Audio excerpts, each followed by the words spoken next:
You want to wear the uniform, but you also want a civilian life. Well, what if you can do both?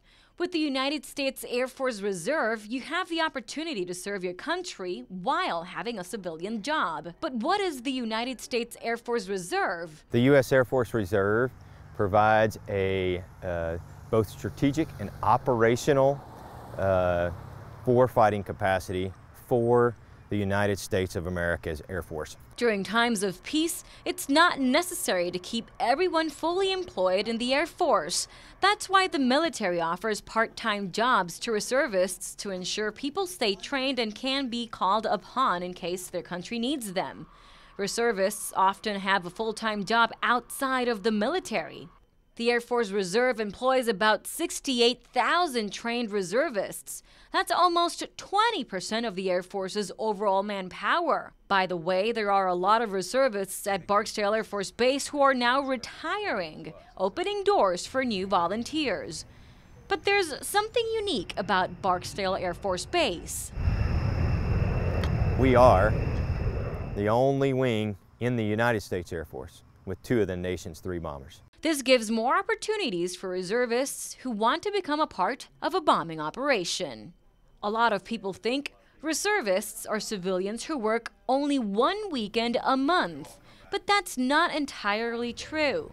Some positions offer a full-time job as a reservist, like Commander Van Hoy. Currently, I'm a civilian today, serving in uniform for our nation, but this weekend, I go into a military status. So is Major Greg Watson. He is a full-time reservist and says it's the best decision he's ever made for him and his family.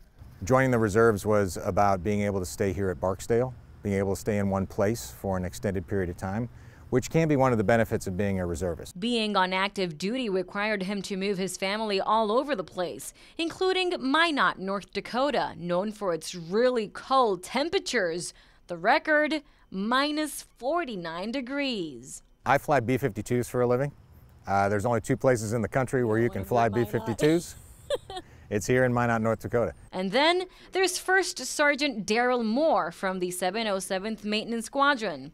He's worked at the base most of his life as a reservist, but his main career was with the Louisiana Department of Wildlife and Fisheries.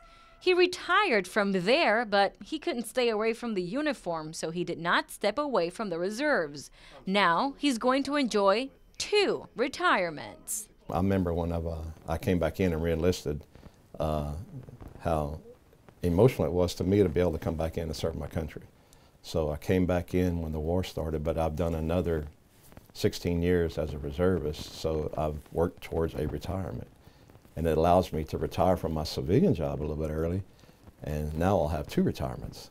One may think you have to serve in the Air Force in order to become a reservist, but That is not true. So the reserves, you can come into the reserve straight out of high school. Many of our reservists have served in the reserve since they came from high school and even went on to go to college through benefits that they get in the reserves, and then also went back in and become an officer. But all these reservists have one thing in common. It's one of the best decisions I've ever made. No doubt, hands down.